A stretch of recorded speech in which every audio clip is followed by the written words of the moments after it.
về bản tổng kết thành quả 30 năm định cư của người Việt tại Hoa Kỳ, chúng tôi xin hân hạnh giới thiệu ông Vũ Văn Lộc. Ông là giám đốc cơ quan Immigrant Resettlement and Cultural Center trong suốt 29 năm qua. Ông là cựu đại tá quân lực Việt Nam Cộng Hòa và đồng thời cũng là một ký giả, một nhà văn với nhiều tác phẩm qua bút hiệu Giao Chỉ.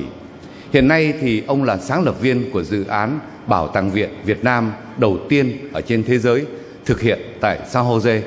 Thưa quý vị, nhà văn Giao Chỉ Vũ Văn Lộc.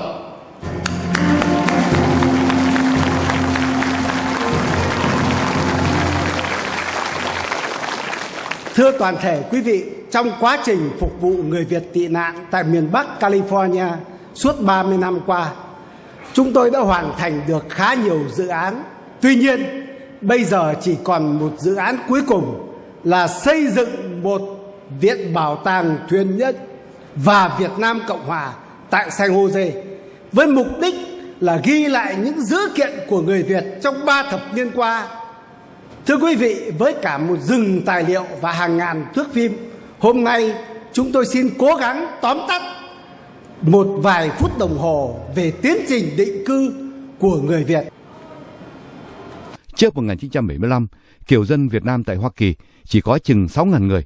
Bây giờ tại Hoa Kỳ, người Việt đã có trên 1.300.000, một nửa định cư tại California. Các cộng đồng đã được thành hình tại Bắc và Nam California, thủ đô Hoa Thịnh Đốn, Texas, Washington State, Louisiana, Illinois, Florida, v.v. Đâu đâu cũng có những Little Sài Gòn. Sau những năm tháng cần cù làm việc, người Việt tại Hoa Kỳ đã trưởng thành.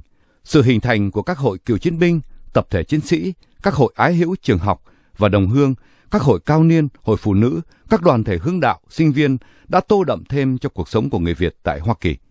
Người Việt tị nạn đã hiện diện trong hầu hết mọi ngành sinh hoạt tại Hoa Kỳ cũng như ở hải ngoại, từ khoa học, chính trị, thương mại, văn hóa, xã hội, nghệ thuật, và cũng đã nắm giữ những địa vị then chốt trong nhiều tổ chức như Cố Hồng Y Nguyễn Văn Thuận, cựu Bộ trưởng Bộ Công lý và Hòa bình của Tòa Thánh Vatican, giáo sư Đinh Việt, cựu Thứ trưởng Bộ Tư pháp Hoa Kỳ, phi hành gia Eugene Trịnh, khoa học gia Dương Nguyệt Ánh, cầu thủ Đạt Nguyễn, cùng hàng chục vị thẩm phán, các chức vụ dân cử.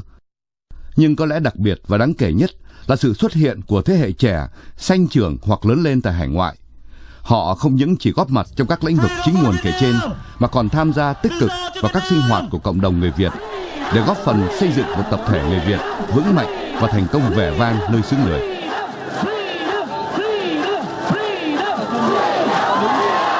What does today mean to you? That we can finally have freedom for our country.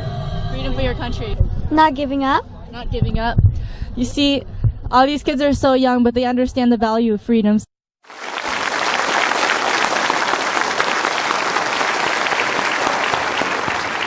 Thưa quý vị, hôm nay chúng tôi rất hân hạnh được tiếp đón một vị khách danh dự. Ông hiện là Thứ trưởng Ngoại giao Hoa Kỳ, phụ trách toàn bộ chương trình tị nạn của chính phủ Hoa Kỳ trên toàn thế giới. Trước năm 1975, ông đã từng là phi công tham chiến tại Việt Nam.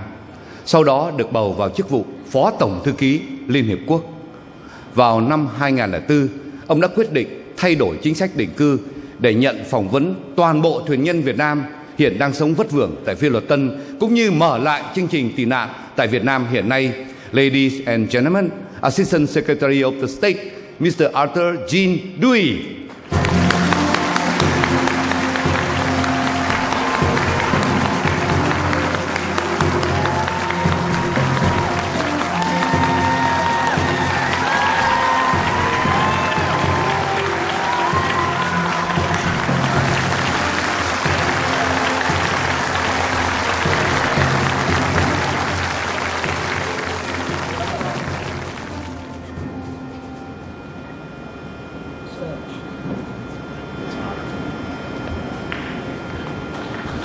Thank you so much.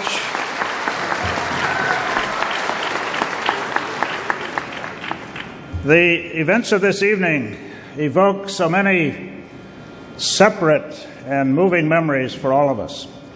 The war itself, being a helicopter pilot, I had 2 full tours there and some visits in between. And also the skit which showed the the parting of families and the farewells. There were farewells on this side, too. And I had to say goodbye to my family a few times during the war. I was one of the lucky ones. I came back. There were about 50,000, over 50,000 Americans who did not. One of the memorable moments in the spring of 1975, I was in the Pentagon as chief of the political military division, and one of my action officers came in and said, we will need to prepare to accept about 125,000 refugees from Vietnam. And that was the first indication that probably anybody in the United States had of what was ahead. And of course, we did our best to make that happen. There were more than 125,000.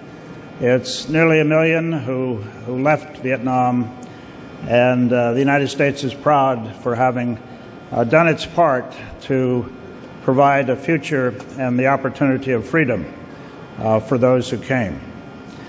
The other episodes that were portrayed tonight, the boat people, the rescue at sea, and I remember the efforts we made to encourage ship owners to stop the huge tankers, some of which did stop and picked up the refugees.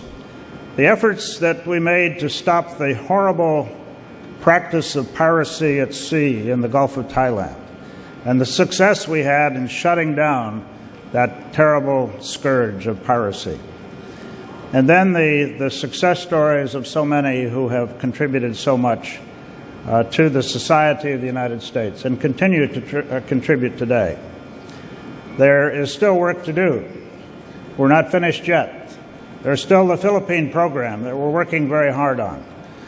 There is still the persecution of Montagnards who've come into Cambodia, and we're working hard on that. And as you know, we have reopened the orderly departure program, now called the Humanitarian Resettlement Program.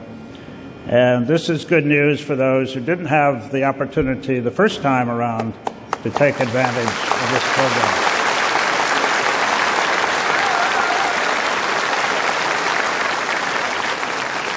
So on behalf of all the members of our Bureau, dating back decades, really, and some of them that I worked with at the very end of the war are still in the Bureau.